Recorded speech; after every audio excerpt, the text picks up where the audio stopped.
La campaña que agitó de nuevo las ideologías infografía, aparte de tener un récord de precandidatos y candidatos por firmas, esta contienda electoral, que podría culminar hoy, o extenderse hasta el 17 de junio si hay segunda vuelta, tuvo elementos que rompieron el molde. Desde 1970, cuando la ANAPO, comandada por el general Gustavo Rojas Pinilla, una fuerza alternativa, no amenazaba al establecimiento. 3 décadas después, la mejor votación para un candidato de izquierda se presentó en 2006, cuando el constitucionalista Carlos Gaviria Díaz, luego de unificar múltiples fuerzas, obtuvo 2.613.157 votos en la primera vuelta presidencial. Desde que se expidió la Constitución de 1991, con excepción de la elección de 2010 cuando Antanas Mockus llegó a segunda y de los 2 triunfos de Álvaro Uribe en primera, al país le ha tocado escoger entre 2 modelos parecidos. En contraste, esta vez las ideologías políticas de derecha, izquierda y centro, que parecían anacronismos condenados a los libros de historia, revivieron, y cada candidato hizo el esfuerzo por ubicarse en determinado espectro. Para Freddy Santamaría, director de la Maestría en Estudios Políticos de la U. Pontificia Bolivariana, pese a que varios quisieron ubicarse en el centro, primaron los discursos tradicionales de enfrentados de izquierda y derecha, que polarizaron el escenario dejando en el aire la idea de que alguna de estas posiciones es la que conviene.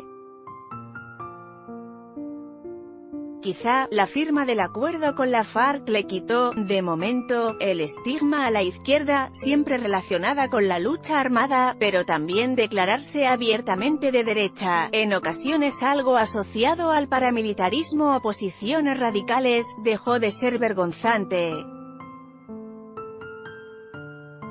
Según Nuri Gómez, politóloga y especialista en comunicación política, aunque se habla de polarización, de que el país está dividido, de un agotamiento ideológico, tenemos hoy el primer debate ideológico abierto y libre en más de 40 años. No todos son lo mismo, hay variedad, diferencias, desencuentros, por fin no pensamos todos igual. La desventaja es que aún no estamos preparados para asumir con altura una confrontación ideológica, que se queda en las formas y poco en fondos. Esta división de la opinión pública es válida y de provecho para la democracia, siguiendo a Fabio Sánchez, director de la Escuela de Política de la U. Sergio Arboleda, siempre y cuando se mantengan unos acuerdos mínimos sobre la defensa de la democracia y la paz. Agregó que el problema es que los ataques personales y el discurso de odio invisibilizan los temas importantes: reducir la corrupción, buscar el desarrollo, mantener la paz y promover una mejor inserción internacional del país. En contraposición, Carlos Builes, docente de Ciencia Política de la Bolivariana, afirmó que ha habido un ambiente de paz no antes visto en la historia de nuestra democracia. Hace 4 años la campaña fue sacudida por el escándalo del hacker de Óscar Iván Zuluaga. Otras particularidades: con excepción de la candidatura del Partido Liberal, las demás campañas son de coaliciones, incluida la del Centro Democrático, y eso permitió que, al final, solo quedaron 6 candidatos, de 13 que había antes de las alianzas y las consultas presidenciales. Y aunque parecía que esta vez sobresaldrían las mujeres, pues había 6 precandidatas presidenciales, una no obtuvo aval, 2 se retiraron después de obtenerlo, y las demás hicieron acuerdos y hoy son candidatas vicepresidenciales, donde también han brillado. Tampoco pasaron desapercibidas las grandes concentraciones, según John Freddy Bedoya, del Instituto de Estudios Políticos de la U. de Antioquia. La plaza mostró dinamismo ante el desgaste de los partidos. Una campaña única. Contexto de la noticia: la alianza entre Uribe y Pastrana. Aunque medio año antes ya se habían tomado la foto, el 24 de noviembre de 2017 los expresidentes Andrés Pastrana y Álvaro Uribe firmaron un documento con las bases programáticas de una coalición llamada Alianza para la Reconstrucción de Colombia.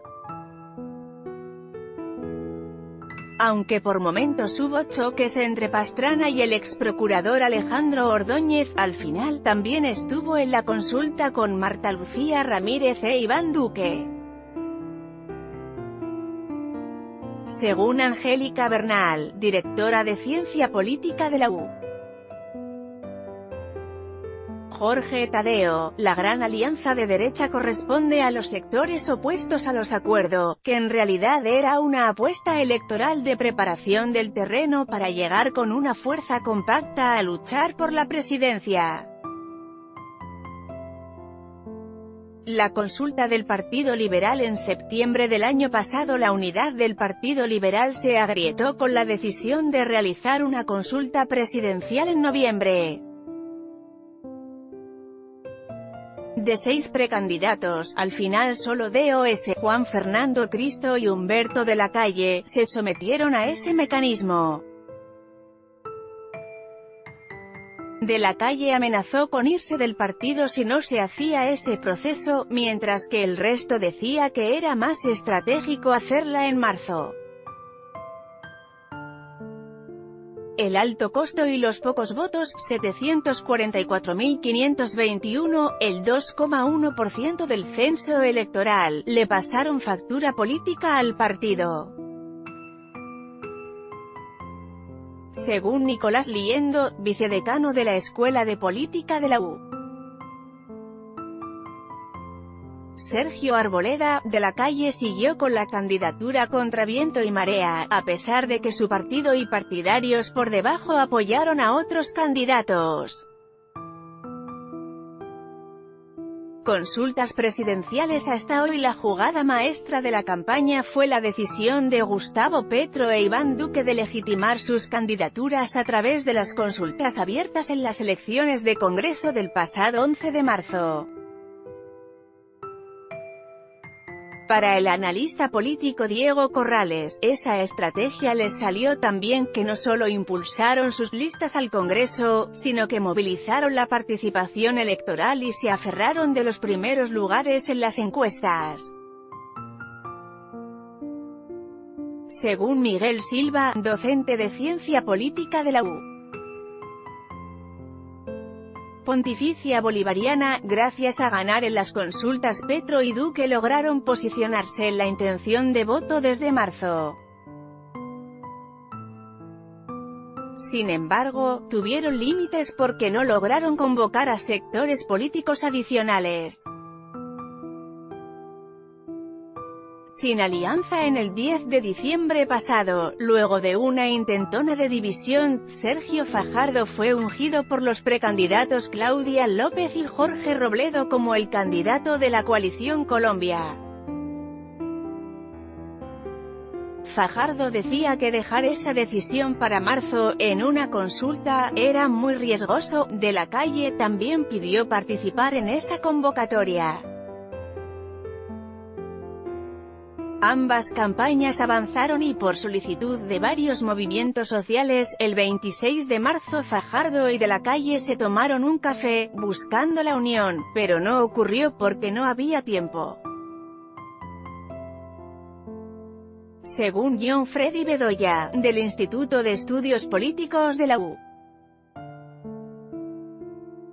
de Antioquia, esa fractura de las propuestas alternativas fue por el personalismo de cada uno de los candidatos. centro-izquierda Germán Vargas se mostró como un candidato de derecha, pero en ese espectro cerró filas con Iván Duque, por lo que al ex vicepresidente le tocó retornar al centro y ofrecer respaldo al acuerdo para recibir la bendición del partido de la U y de un sector del Partido Conservador. Según Liendo, Vargas mandó a sus legisladores a votar en contra de proyectos de implementación y quiso quedarse con la derecha y con los cristianos, ganando a Claudia Rodríguez de la Misión Carismática Internacional, pero terminó apoyando la paz. No obstante, para el consultor Orlando Goncalves, pese a que no va bien en las encuestas, Vargas podría dar hoy una sorpresa por las estructuras que tiene. Las movidas. Las FARC crearon su partido político y hasta tuvieron un par de meses candidato presidencial, Rodrigo Londoño, quien se retiró iniciando marzo argumentando problemas de salud. Para el Senado solo obtuvieron 85.000 votos, muy por debajo de las expectativas. Para Bernal, el paso de la guerrilla de la FARC a partido político, y su participación en elecciones después de 53 años de lucha fue un acontecimiento histórico para la democracia nacional. De otro lado, las denuncias de corrupción con los dineros de la paz, los problemas de la JEP y la captura de Santrich golpearon de nuevo su imagen.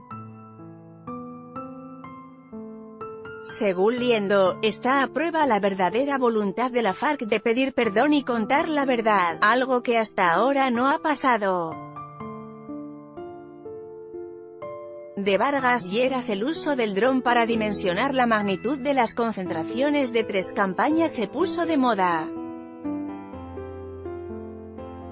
Vargas, Duque y Petro se retaron a sacar la gente a la calle. Corrales afirmó que como hace muchos años no se veía en Colombia, la plaza pública volvió a ser un escenario protagónico de la campaña presidencial. A los recorridos callejeros, la repartición de volantes en espacios públicos y los encuentros al aire libre, se sumó el revivir las grandes movilizaciones en parques con tarima y discurso. Pedro Piedrahita, docente de Ciencia Política de la U.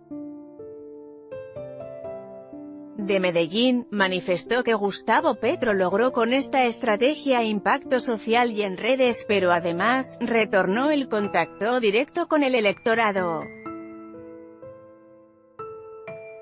Participación de la FARC en política. Estos dos hechos impusieron gran parte de la agenda electoral en los medios de comunicación.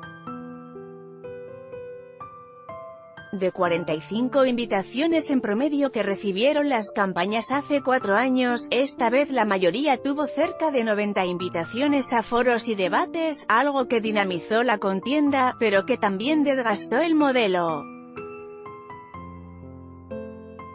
Por otra parte, nunca antes las mediciones de opinión habían generado tanta controversia, al punto, incluso, de que la mayoría de los candidatos fueron lanza en ristre contra sus metodologías. Corrales recordó que las preferencias de los colombianos fueron variando tanto en el tiempo, que 4 de los 6 candidatos inscritos, hasta las consultas del 11 de marzo, lideraron en algún momento. La plaza pública volvió a brillar. El añorado voto cristiano lo empezó a capitalizar Vargas, con la fuga de la pastora Claudia Rodríguez y la Misión Carismática Internacional, MCI, de las toldas del Centro Democrático y su arribo a las listas de Cambio Radical, donde obtuvo 66.557 sufragios. Pero después del 11 de marzo, cuando Duque ganó la consulta y se trepó en las encuestas, los partidos cristianos que se hicieron contar para Congreso empezaron a hacer acercamientos con él. La excandidata Vivian Morales equilibró la balanza y adhirió a Duque.